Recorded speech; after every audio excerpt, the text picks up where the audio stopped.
For years, the world believed the Crypto Queen had been butchered at sea, her trail erased forever. But that narrative was a smokescreen. New intelligence now reveals Ruja Ignatova is alive, shielded inside a fortress in Cape Town, bankrolled by the billions stolen through OneCoin. If even half of this is true, it is not just a breakthrough, it is a warning. Her death story appears to have been a deliberate deception, planted to stop the search and buy time. If the world thinks you are dead, they stop looking, and you can move freely, while the statute of limitations ticks away. That was the strategy, turning a global manhunt into silence. New traces point to a fortified mansion in the affluent suburbs of Cape Town. Sightings and financial records suggest she lives under virtual house arrest by choice, protected by a private army and shielded by corrupt officials. She is hiding in a gilded cage that keeps her safe and trapped at once. Intelligence and witness reports indicate extensive plastic surgery, altering her face and hair until she is unrecognizable to casual observers. She is likely using a new identity, new documents, and a purchased citizenship to mask her travel history. The Ruja the world is looking for no longer exists physically. Only biometric data can confirm her identity now. Staying hidden this long requires a burn rate of millions of dollars a month to pay off officials, police chiefs, and organized crime. She is not hiding in a cave. She is hiding in a gilded cage, kept there by the very criminals she pays, who now view her as a walking ATM. How did a global manhunt end in silence? And why is the net finally closing now? OneCoin was never just another cryptocurrency. Between 2014 and 2017, it operated as a global engine of deception, pulling in billions of dollars from ordinary people across 175 countries. Investigators estimate at least $4 billion vanished into Ruja Ignatova's orbit, with some sources suggesting the real figure could be even higher. This was not a technical innovation, but a financial juggernaut powered by relentless persuasion and spectacle. Ignatova's rise was built on the stage. She presented herself as a visionary, the Crypto Queen, commanding sold-out arenas from London to Singapore. Her speeches promised a financial revolution, selling OneCoin as the next Bitcoin to crowds desperate for a chance to get ahead. Each event was more than a sales pitch. It was theater, spotlights, luxury venues, and a carefully curated image of success created an atmosphere where skepticism faded and hope took over. The real product was belief, and Ignatova mastered the art of selling it. At the heart of OneCoin's operation was a multi-level marketing structure. Investors were urged to buy educational packages that supposedly granted access to mining and trading opportunities. In reality, there was no blockchain, no market, no real coin, just a pyramid built on trust and momentum. Word spread fast. Friends recruited friends, families pooled savings, and the promise of easy riches drew in millions who had never even heard of cryptocurrency before. The reach was unprecedented. OneCoin established offices in Sofia, Dubai, and Hong Kong. It infiltrated communities in Europe, Asia, Africa, and Latin America, adapting its message to local languages and customs. At its peak, the scheme was absorbing hundreds of millions each month, with cash moving through shell companies and offshore accounts. The sheer scale of this fraud left law enforcement agencies scrambling to keep up. Ignatova's charisma was the linchpin. Her Oxford law degree and fluent English gave her credibility, while her confidence on stage inspired loyalty. She portrayed herself as a financial savior, but every dollar raised became fuel for her escape. By the time regulators caught up, the money was already gone, hidden in real estate, shell corporations, and private vaults around the world. The financial power amassed through OneCoin didn't just buy silence. It bought time, protection, and ultimately the means to disappear. On October 25, 2017, Rusia Ignatova boarded a Ryanair flight from Sofia to Athens. That passenger manifest is the last official trace of her existence. Her seat assignment, 2A, remains a cold record in the files of European law enforcement. No border stamp, no onward ticket, no confirmed hotel booking in Greece. After that flight, she simply vanished. The disappearance left a vacuum filled with rumors and desperation, but for those who lost everything, the silence was crushing. Maria, a school teacher from Spain, first heard about OneCoin from a trusted colleague. She invested her savings, 12,000 euros, hoping to pay off her mortgage. She watched webinars, attended local meetings, and believed every update from Sofia. When the website stopped working and the support lines went dead, she realized she had been left with nothing but debt. Maria's story is just one among millions, but it gives a face to the global disaster Rusia left behind. Families across continents were torn apart by the fallout. In Nigeria, siblings who pooled their wages for educational packages stopped speaking when their money disappeared. In Germany, retirees who had sold their homes for the promise of a new future found themselves unable to afford basic medicine. The hope that Ruja sold was not abstract, it was personal, and its loss felt like a betrayal with no explanation. The finality of that flight record is what haunts investigators. It marks the point where the hunt for justice became a search for a ghost. Each year that passes without a sighting erodes memories and weakens leads. For the victims, there is no closure, only the lingering question of how someone could disappear so completely while the world watched. The urgency is not just about finding a fugitive. It is about restoring a sense of order for those left in the wreckage. The trail goes cold in Athens, but the damage spreads far beyond a single airport or city. The search for Rusia Ignatova is not just a manhunt, it is a reckoning with the human cost of unchecked deception. German law enforcement no longer entertains the idea that Ruja Ignatova is dead.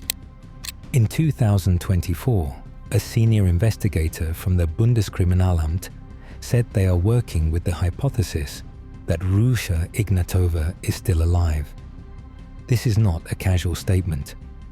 It is the product of years spent sifting through financial records, tracking shell companies, and following up on tips that reach from Europe to the southern tip of Africa. The Public Prosecutor's Office in North Rhine-Westphalia has formally rejected the 2018 yacht murder narrative, calling it unsubstantiated and unsupported by any physical evidence. Their position is clear. The only woman on the FBI 10 most wanted list did not vanish beneath the waves of the Ionian Sea. German authorities have redirected resources toward South Africa. Their working theory is built on a stack of clues: anonymous security tips from Cape Town, financial links traced to the region, and the movements of Rusia's brother Konstantin, who posted photos from Table Mountain just months after her disappearance. Each fragment alone might seem circumstantial. Together, they form a pattern that is impossible to ignore. The German team is methodical. They do not speculate in public, and they do not chase headlines. When asked about the investigation, officials say they are pursuing live leads. This stance has pushed partners across Europe and the United States to renew surveillance, freeze assets, and most recently to prompt the FBI to raise the reward for information leading to Rusha's capture to $5 million. The search now has a geographic focus: the affluent suburbs of Cape Town, where international fugitives have disappeared before. For German investigators, the hunt for the Crypto Queen is not over. It has just entered a new phase. Cape Town's rumor mill never stops, but certain signals refuse to fade. In the months after German authorities locked onto South Africa as a focal point, a surge of anonymous tips landed in both European and local inboxes. Private security teams in Cape Town reported unconfirmed sightings of a woman matching Rucha Ignatova's altered profile, always in the company of Eastern European men, never alone, and always inside the city's most exclusive neighborhoods. These were not casual observations. Some tips describe convoys of black SUVs entering gated compounds at odd hours, with guards who spoke little English and who carried themselves with military discipline. The digital footprint, too, revealed subtle patterns. In late 2018, Rusha's brother Konstantin posted from Table Mountain, tagging Cape Town locations on Instagram. The timing raised eyebrows. His visit coincided with a spike in OneCoin-linked financial activity in the region, and it came just as the yacht murder story began to circulate in Europe. Investigators noted that Konstantin's posts included not just tourist shots, but images with local Bulgarians, some of whom would later surface in South African crime reports. Violence in the area added a darker undertone. In 2023, 4 Bulgarians with suspected ties to organized crime were gunned down in Constantia, a suburb favored by foreign elites and shielded by high walls. The murders were never officially linked to Ignatova, but the pattern was hard to ignore. Bulgarian nationals with histories in financial fraud and credit card scams were turning up dead within a few kilometers of the alleged hideout zone. Local press speculated about a turf war, while German filmmakers chasing the OneCoin story received direct messages from South African sources insisting that Rusha was alive and living nearby under heavy protection. None of these fragments, on their own, would stand up in court. But stacked together, security tips, Konstantin's social media trail, and a cluster of violence among Bulgarian associates drew a rough perimeter around Cape Town's southern suburbs. The evidence was circumstantial, but it was piling up, and it pointed to a living fugitive hiding in plain sight. Photos are worthless now. The face Rucha Ignatova, once used to charm arenas and sell $1 billion lie, has been erased, reshaped by surgeons, hidden behind new hair, new bone structure, new skin. The FBI has issued a new alert that warns she may appear older, younger, even a different gender. For investigators, this is not a cosmetic challenge. It is a technical barrier. A biometric specialist with Europol says that plastic surgery can fool the human eye and even facial recognition software, but it cannot erase fingerprints or alter iris patterns. The digital age has made it easier to disappear in plain sight, but it has also made the hunt more precise. Old conference photos and passport scans are now useless as tools for positive identification. Only hard biometrics, fingerprints, iris scans, dental records, and DNA can confirm the truth. But these markers are locked behind walls and bodyguards, out of reach in a country where warrants and international requests move slowly, if at all. The problem is not just finding her. It is proving, beyond reasonable doubt, that the person behind the new face is still Rucha. Without a biometric match, any arrest risks collapsing in court. The legal obstacles are formidable. South African privacy laws restrict access to medical and identity records. Even with a positive sighting, authorities need a court order and international cooperation to collect the prints or scans that would settle the case. For now, the world's most wanted woman is a ghost with perfect paperwork, protected by the limits of both science and law. South Africa's legal system is a labyrinth by design. Even with mounting evidence and international pressure, the process of accessing property records, medical files, or financial documents tied to Ruja Ignatova crawls forward at a glacial pace. At the center of this blockade is the Protection of Personal Information Act, known as POPIA, and it shields private data from outside scrutiny. Requests for property ownership or residency status often hit a dead end, with officials citing privacy or demanding months of paperwork before releasing even basic information. A South African legal expert who has advised on extradition cases involving high-profile fugitives describes the system as a fortress of paper walls. Each request for records triggers a chain of reviews, appeals, and sometimes outright refusals. Shell companies, many registered offshore in places like Guernsey or Dubai, further cloud the picture. Even when investigators can name a likely address, the title deeds rarely link directly to Ignatova or her known associates. Ownership is hidden behind layers of nominee directors and holding firms, each one requiring separate legal action to penetrate.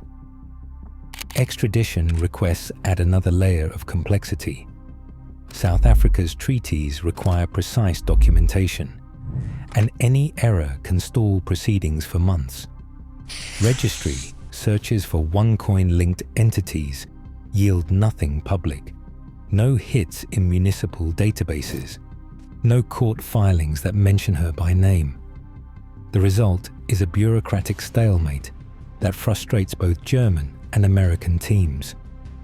In this climate, the legal process becomes less about the pursuit of justice and more about navigating a maze designed to delay, obscure, and protect those with the resources to play the game. Inside Cape Town's wealthiest neighborhoods, security is an industry all its own. For someone like Ruja Ignatova, vanishing means more than slipping through airports or hiding behind new paperwork. It means buying layers of protection that most people can't imagine. Private security contractors in the area describe a world where armored vehicles idle behind electric gates and patrols run shifts around the clock. In these compounds, the lines between safety and captivity blur. The cost of this isolation is staggering. Maintaining a fortified hideout in Constantia or Camps Bay, with a team of armed guards, advanced surveillance, and silent drivers, can drain hundreds of thousands, sometimes millions of dollars every month. That money doesn't just pay for bodies with guns, it buys silence from staff, loyalty from corrupt officials, and quick solutions when problems arise. Yet the more she spends, the more exposed she becomes to those on her own payroll. Contractors say the risk isn't just from law enforcement, but from inside. Any guard or fixer with the right incentive could turn a key witness overnight. In this world, every transaction is a test of trust, and every layer of protection is another lock on the door. The sanctuary she has built is real, but it is also a cage, one she can't afford to leave, and one she can never fully control. $5 million. That is the figure now printed on every FBI wanted poster bearing Ruja Ignatova's name. The Bureau did not settle on this number by accident. When the reward jumped to $5 million in June 2024, It sent a message across every border and every back channel. Credible intelligence exists, and someone, somewhere, knows more. The reward is not just for a lucky sighting. It is designed to break the wall of silence built by money, loyalty, and fear. The FBI offer is not aimed at the public. It is a direct challenge to insiders, bodyguards, lawyers, doctors, and anyone close enough to see her real face or hear her voice. The Bureau's language is clear. Information leading to her arrest and conviction, not rumors or recycled tips. This is the operational trigger authorities hope will flip the script. $5 million can change allegiances overnight. It can turn a trusted confidant into a whistleblower. With every day that passes, the risk for those protecting Russia grows. The reward is a wedge, prying open networks that once seemed impenetrable. The world's most wanted woman is no longer just a ghost story. She is a payday waiting for the right informant to make the call. Today, the world's most wanted woman hides behind layers of wealth, plastic surgery, and state-sanctioned protection. As crypto scams continue to siphon billions globally, Ruja Ignatova's story is a warning. Technology outpaces the law, and justice can be outbid. The chase for accountability now unfolds in real time. What happens next depends on how far the world is willing to go. Share your thoughts below.